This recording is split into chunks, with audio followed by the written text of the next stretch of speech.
Olá, aluno! Seja bem-vindo de volta ao nosso curso do Visão Panorâmica da Escritura. Vamos dar continuidade ao nosso estudo bíblico.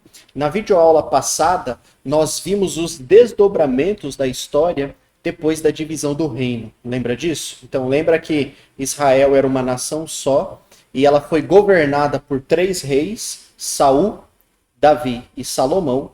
E depois disso, quando entra o quarto rei de Israel, que era Roboão, esse reino foi dividido, né? Houve ali uma rebelião, né, política, e a gente explicou isso na aula passada sobre o que aconteceu, e por causa disso esse reino foi dividido em dois. Então nós tínhamos Israel ao norte, com 10 tribos, e nós tínhamos também Judá ao sul, com 2 tribos. E terminamos a aula passada contando um pouco, né, um resumo da história dos reis, né, dos reis seguintes, que derivou dessa divisão. E nós vimos que a maioria desses reis foram péssimos reis.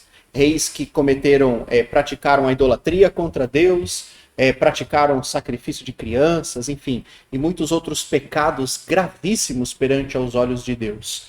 Então nós vimos, por exemplo, olhando Israel ao norte, que todos os reis foram maus e desobedeceram a Deus. E o que nós vamos ver agora é a consequência dessa desobediência, porque Deus vai enviar profetas para chamar esses reis ao arrependimento, mas eles não vão se arrepender. E por causa disso, Deus vai trazer o castigo para essas nações. Tanto Israel ao norte, que vai ser destruído por uma nação, quanto Judá ao sul, que também não aprendeu com o exemplo dos seus irmãos, né, dos seus compatriotas. Então, primeiro vai ser Israel, que vai ser destruída, e depois Judá. E nós vamos dar continuidade a essa história olhando aí nesse bloco o nosso slide. Vamos dar uma olhada? Então vamos falar hoje um pouco sobre Israel e o exílio, para a gente poder entender bem as consequências da desobediência da nação de Israel contra Deus. Né? Então olha lá, olha o que está escrito no slide. Então, após a divisão do reino, Judá e Israel, ambos os reinados tiveram muitos reis. Então a gente não tem tempo para falar sobre todos os reis e tudo o que esses reis fizeram, então fica de tarefa para você depois, em casa, com calma, leia os livros de 1º e 2º Reis e de 1º e 2º Crônicas, e você vai ver as histórias desses reis, o que eles fizeram contra Deus, que ofendeu tanto a Deus, né? Então os seus pecados foram gravíssimos perante aos olhos de Deus. Então olha só, os reis de Israel, do primeiro ao último, foram idólatras. Lembra da lista? Todos os reis de Israel foram idólatras. E por causa disso, o povo acabou caindo cada vez mais na idolatria. Então, quando os reis foram idólatras, ele não só ele praticou a idolatria, mas ele levou toda a nação junto a praticar a idolatria contra Deus. Judá, por outro lado, apesar de também cair na idolatria, era muito mais fiel às leis e aos mandamentos do Senhor. E assim, por 200 anos, esses reinos estiveram algumas vezes em guerra um contra o outro e outras vezes em período de paz e prosperidade.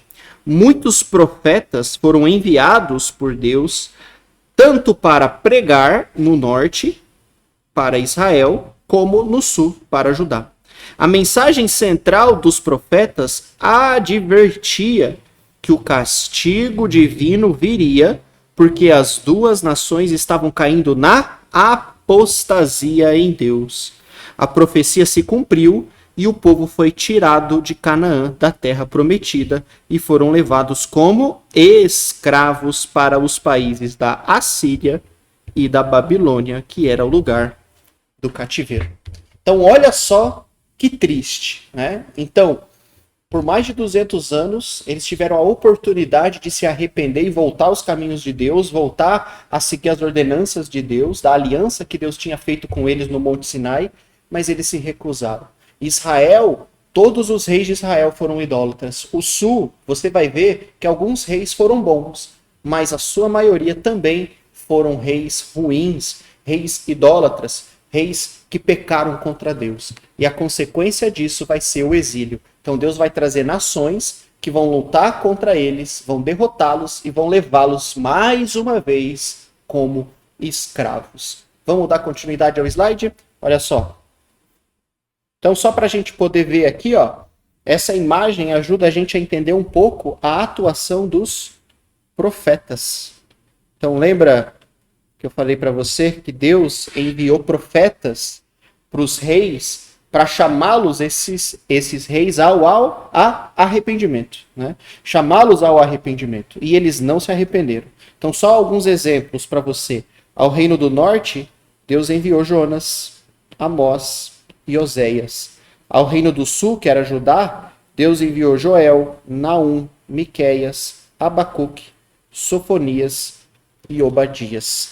E esses 3 profetas, eles são pós-cativeiro, depois que eles voltam da escravidão da Babilônia. A gente trata com eles mais tarde. Mas olha só quantos profetas Deus enviou para chamá-los ao arrependimento. E mesmo assim, eles não se arrependeram. E é interessante essa observação que eu gostaria de fazer aqui em relação aos profetas. Então Deus levanta profetas, e esses profetas, eles não vão até os reis para profetizar a respeito da vida deles, né? Enfim, a maioria desses profetas vai para chamá-los à mudança, para chamá-los ao arrependimento. Essa era a tarefa do profeta, né? E uma vez que esses reis não se arrependiam, o profeta, que estava ali sendo guiado pelo Espírito Santo, ele falava, né, as consequências da desobediência, né? Que eles seriam destruídos por alguma nação, enfim. Então, olha como Deus é paciente, olha como Deus foi misericordioso, olha como Deus deu para Israel e para Judá todas as oportunidades para que eles se arrependessem. E mesmo assim, eles não se arrependeram, né? Então, por causa disso, no ano 722 antes de Cristo, Deus vai levantar a Assíria, que vai marchar contra Israel, que é o reino do norte. Então, aqui a gente está vendo Israel, que estava dividido em 2, né? Então, Israel era o reino do norte, lembra? Israel era o reino do norte.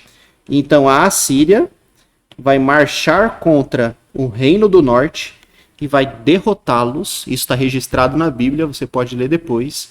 E vai levá-los como escravos, ok?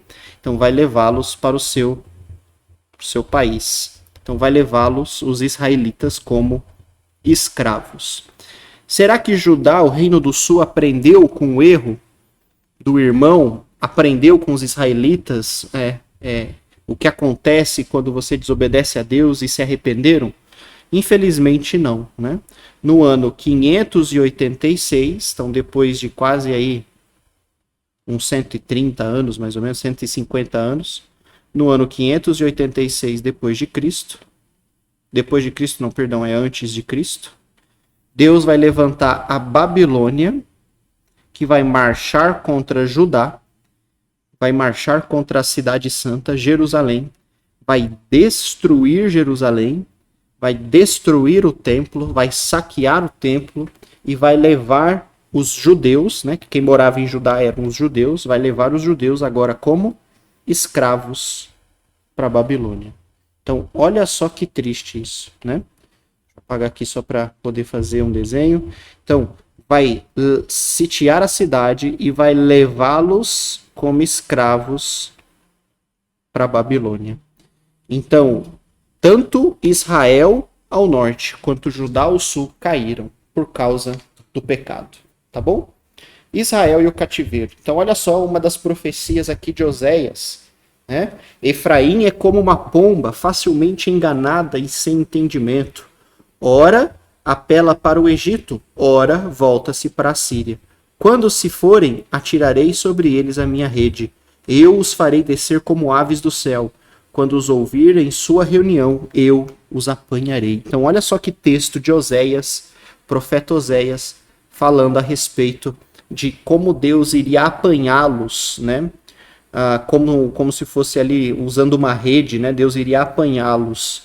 Ou seja, Deus traria castigo para Israel por causa da desobediência, né? Olha um outro. Temos aqui o mapa, né, que te ajuda a entender um pouquinho mais a geografia, né? Então, primeiro vai Israel, como eu falei, no ano 722, quando a Assíria, sobre o reinado de Sargão II, invade o norte e leva Israel para o exílio. Então, Israel foi levado para a Assíria. E por fim, nós temos aqui outra passagem de Jeremias que profetizava a respeito de Judá, do sul. Olha só o que o profeta Jeremias falou para o rei. Portanto, assim diz o Senhor dos Exércitos, visto que vocês não ouviram as minhas palavras, convocarei todos os povos do norte e o meu servo Nabucodonosor, rei da Babilônia, declara o Senhor, e os trarei para atacar essa terra e os seus habitantes e todas as nações ao redor. Então, olha só uma profecia de Jeremias falando da consequência da desobediência de Judá. Então, olha, vocês não obedeceram, vocês não se arrependeram, já que vocês não ouviram as minhas palavras, Deus iria trazer Nabucodonosor para marchar contra Judá, né, contra a cidade santa Jerusalém, para destruir tudo e levá-los para o exílio. E foi exatamente isso que aconteceu. No ano 586, a Babilônia invade Jerusalém, incendeia o templo, destrói as muralhas da cidade e leva Judá para o exílio. Tá bom? Então, 586, Judá é levado para o exílio. Então, é o fim da nação judaica aqui. Então, com o exílio, o reino do norte desapareceu e o reino do sul permaneceu. Um grande número de judeus que foi levado para o cativeiro babilônico, um pequeno número permaneceu na Palestina, principalmente os velhos, os doentes e outros que fugiram para o Egito. O exílio, olha o que eu falei aqui, ó. O exílio era o castigo de Deus previsto pelos profetas por diversas vezes se eles não se arrependessem. Então, por causa disso, Deus castigou, mas ele não se esqueceu dos remanescentes fiéis. Tá? Então, uma outra coisa interessante que vai acontecer nessa época do exílio, né, é também a profecia a respeito da troca das alianças, tá bom? Então, olha só o que diz Jeremias 31:31. Está chegando os dias, declara o Senhor, quando farei uma nova aliança com a comunidade de Israel e com a comunidade de Judá. Não será como a aliança que fiz com os seus antepassados, quando os tomei pela mão para tirá-los do Egito. Então, olha só que interessante, né? Então, por causa da desobediência, Israel foi primeiro. Deus profetizou, eles não se arrependeram e, por causa disso, o castigo veio. Depois, Deus alertou Judá. Deus avisou Judá, enviou profetas que estavam chamando eles ao arrependimento. Eles não se arrependeram. E por causa disso, Deus envia Nabucodonosor, envia a Babilônia para poder destruir Israel, o reino de Judá. Ok? E aí, nesse mesmo período também vai surgir aí essa profecia, onde o profeta Jeremias vai, através do Espírito, aí, profetizar a troca das alianças, dizendo, olha, está chegando o tempo, está chegando os dias, declara o Senhor, quando farei uma nova aliança. Não será como a aliança que fiz com os seus antepassados quando os tirei do Egito, no Monte Sinai. Aquela aliança que a gente estudou juntos. Mas será uma nova aliança. Então a gente está chegando perto. O funil da história vai se fechando para o plano de Deus que vai sendo consumado. Então a gente vai ver um pouco agora o que aconteceu com os judeus nesse período do exílio, né? Então, o livro que vai tratar sobre essa época do exílio é principalmente o livro de Daniel. Então fica aí de tarefa também para que você possa abrir e ler o texto de Daniel. Então Daniel é um desses jovens judeus que estava lá em Jerusalém e ele foi levado junto com seus amigos como escravo para a Babilônia. Então você pensa, né? Pensa nessa... Tenta colocar aí na sua mente toda essa informação. Então um judeu... A Bíblia diz que ele era um nobre, então ele era uma pessoa culta, provavelmente ele servia o palácio do rei lá em Jerusalém, e esse judeu, Daniel, é retirado, e por ser jovem e bem culto, ele é levado como escravo para a Babilônia, e agora ele foi escolhido junto com seus amigos para poder servir à mesa do rei. Então agora ele vai precisar servir a mesa do rei, que é Nabucodonosor. Então você pode ler o livro de Daniel e você vai ver que livro fantástico, que histórias fantásticas, né? Então, o livro de Daniel conta um pouco para nós como foi esse período do exílio do povo judeu durante esses 70 anos. Então, o exílio, esse tempo que eles ficam escravos na Babilônia, durou 70 anos. Então, Daniel vai contar um pouco sobre esse período. E o livro de Daniel vai talvez mostrar para nós uma das grandes profecias do Velho Testamento que vai ser cumprida no Novo. Então, a gente vai começar a contar um pouco sobre isso, tá bom? Essa história está registrada lá em Daniel capítulo 2, que é o sonho de Nabucodonosor. Tá? Então, a história diz que um dia o rei da Babilônia, que era Nabucodonosor, ele teve um sonho e ele ficou inquieto com esse sonho. E ele queria saber a interpretação desse sonho, ele queria saber o significado desse sonho. E diz o texto que ele chama ali os seus mestres, os seus feiticeiros, os sátrapas, as pessoas que serviam ele, e ele convoca essas pessoas e ele quer saber a interpretação desse sonho. E aí as pessoas chegam diante do rei e falam, olha, tá bom, então conte-nos o sonho e a gente vai dar a você a interpretação. E sabe o que Nabucodonosor fala? Não. Eu não vou contar o sonho. Para que eu saiba que a interpretação desse sonho é real, é verdadeira, você precisa adivinhar o sonho e depois me contar a interpretação dele. E você pensa que os servos do rei chegaram para o rei e falaram, olha, rei, é impossível isso que você está pedindo.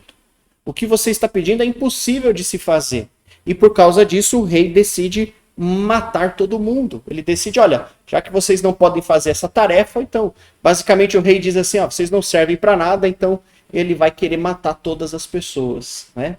E isso provavelmente incluía Daniel e seus amigos. E Daniel, ele vai pedir socorro a Deus, ele conversa com seus amigos e ele começa a orar a Deus, você pode ler esse texto, está lá em Daniel capítulo 2, ele vai orar a Deus e Deus vai entregar para Daniel o que o rei sonhou e vai entregar para Daniel também a interpretação desse sonho. Olha que coisa legal. Olha que milagre que Deus fez aqui para poder salvar a vida de Daniel e de seus amigos. Então, Daniel vai até a presença do rei e ele se dirige ao rei e ele diz isso. Olha, rei, ninguém pode fazer o que o Senhor está pedindo, mas existe um Deus nos céus que pode revelar sonhos e interpretar sonhos. E Daniel vai contar ao rei o que ele sonhou. Vamos lá no slide e você vai ver qual foi o sonho do rei. Então Daniel chega para o rei e diz o seguinte, rei, o Senhor teve um sonho. E no seu sonho, você sonhou com uma grande estátua. Uma estátua grande. E a Bíblia diz, né, o texto, o relato bíblico diz que essa estátua era gigante, era enorme e ao mesmo tempo tinha uma aparência terrível, era uma estátua ali talvez não muito encantadora, né? Diferente da nossa estátua aqui do desenho, né? Então a gente tem que tentar imaginar uma estátua que trazia medo, tá bom? E essa estátua, diz o texto, né? Diz a interpretação ali, diz a revelação que Daniel teve, essa estátua ela era dividida em algumas partes. O texto diz que a cabeça da estátua era de ouro, o peito da estátua era feita de prata. Daniel diz que o quadril da estátua era feita de bronze. As pernas eram feitas de ferro. E os pés da estátua eram uma mistura de ferro com barro, tá bom? Então, basicamente, esse foi o sonho que o rei teve. E aí o texto diz, o texto termina, vou até apagar aqui para poder fazer o desenho. O texto termina, o sonho, né, do rei termina dizendo que ele sonhou que havia uma montanha, não tem uma montanha aqui, né, mas havia uma montanha, né, havia uma montanha, e essa montanha soltou uma pedra, tinha uma pedra que se solta dessa montanha, e essa pedra cai no pé da estátua. O texto diz que ela cai no pé da estátua. E uma vez que essa pedra bate no pé da estátua, a estátua toda quebra e se esmigalha e se torna pó. Então, esse foi o sonho que o rei teve. Que sonho confuso, né? Sonho meio estranho. Então, esse foi o sonho que ele teve. O sonho termina dizendo que essa pedra que bate no pé, uma vez que ela quebra a estátua, ela começa a crescer, crescer, crescer e ela toma o mundo inteiro. Então esse foi o sonho que o rei teve e que Daniel revelou esse sonho, porque Deus entregou isso para ele. E aí na segunda parte do capítulo 2, Daniel agora vai mostrar para o rei qual é a interpretação do sonho, o que esse sonho significa. Então vamos voltar para o slide e a gente vai ver o que Daniel disse para o rei. Então depois você pode ler esse texto com calma na sua casa, tá bom? Mais uma vez lembrando, esse texto tá lá, eu vou até colocar aqui no slide para você poder anotar, ó. Esse texto tá lá em Daniel, capítulo 2, tá bom? Então leia Daniel, capítulo 2 inteiro e você vai ver essa história do sonho. Então Daniel chega diante do rei, ele conseguiu interpretar, ele conseguiu revelar o sonho e agora ele vai interpretar o sonho. E basicamente o sonho era o seguinte, ele fala assim para o rei, né? No verso 26, no 36, perdão, ele fala, olha, a interpretação do sonho, a cabeça de ouro é você, o rei da Babilônia. Então ele basicamente fala, tu, ó rei, é a cabeça de ouro. E depois de você, depois de ti, vai surgir um segundo reino, um reino inferior, mas um reino poderoso que vai governar toda a terra, tá bom? Então, a Babilônia era a cabeça de ouro, o primeiro reino. O segundo reino, Daniel não sabia quem era, mas Daniel diz, olha, depois de ti haverá um segundo reino que vai dominar o mundo inteiro. Depois Daniel diz que haverá um terceiro reino, o reino de bronze, que vai derrotar o reino de prata e vai dominar o mundo inteiro. Ele depois diz que vai surgir o quarto reino, que é o reino de ferro, que vai ser tão poderoso que vai dominar o reino de bronze e vai dominar o mundo inteiro. E aí o sonho termina dizendo que esse reino, esse quarto reino aqui, vai começar a perder força, e o texto explica, ele vai começar a ficar fraco, e ele vai tentar recuperar a sua força através de alianças, através de casamentos, tá bom? Então, através de casamentos, eles vão tentar fazer alianças para conseguir manter a força do quarto reino, a força do ferro. Mas eles não vão conseguir. Então, esse reino começa a se fragmentar, né? Então, o ferro misturado com o barro significa que esse reino, que é o reino de ferro, ele começa a perder força, tá bom? Então, é o mesmo reino, tá bom? É o mesmo reino, mas é um reino enfraquecido. E aí o texto termina, a interpretação do sonho termina, dizendo para nós que essa pedra, a pedra que sai da montanha, né? Lembra da montanha? Tinha uma montanha, e essa pedra que sai da montanha e que bate na época nos pés e que destrói os pés, né? O que significa essa pedra? Daniel explicou isso no verso 44. No verso 44 ele fala assim, ó, na época desses reis, do rei aqui, ó, do ferro e barro, na época desses reis, o Deus dos céus estabelecerá um reino que jamais será destruído e que nunca será dominado por nenhum outro povo. Ele destruirá todos os reinos daqueles reis e os exterminará, mas esse reino durará para sempre.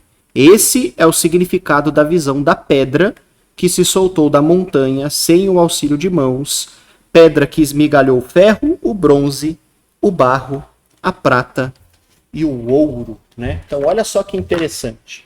Então, a pedra que se solta da montanha e que bate no pé e que destrói a estátua é o reino de Deus. Então, basicamente, o que esse sonho significa é basicamente isso. Ele está contando para Nabucodonosor o seguinte: olha, rei, você é o rei da cabeça de ouro, um reino poderoso. Depois de você vai existir muitos outros reinos poderosos, mas Deus vai trazer o seu reino. E esse reino de Deus é maior e mais poderoso do que qualquer reino humano. Então, basicamente, o que Deus está revelando ali para aquela geração de Daniel é: o reino de Deus está chegando. O reino de Deus está vindo. O reino de Deus está próximo, tá bom? Então, nas próximas aulas, a gente vai começar a ver o que é esse reino. O que é o reino de Deus que acabou de ser profetizado aqui nesse texto de Daniel? Então, Daniel é um livro muito interessante porque há várias profecias falando a respeito do futuro. Então, o que Deus revelou aqui para o rei Nabucodonosor, ele teve um vislumbre do que ia acontecer nos próximos 400 anos de história. E estudando a história e estudando a Bíblia, a gente vai ver esse sonho de Nabucodonosor se tornando realidade, tá bom? Enfim, então esse é só um resumo, né, de uma das histórias que acontece com Daniel. Depois você pode ler o restante do livro. E lembrando que Daniel foi esse judeu exilado aqui na Babilônia. Então Daniel foi um dos líderes judaicos, né, um dos líderes judeus aqui durante esse tempo do exílio.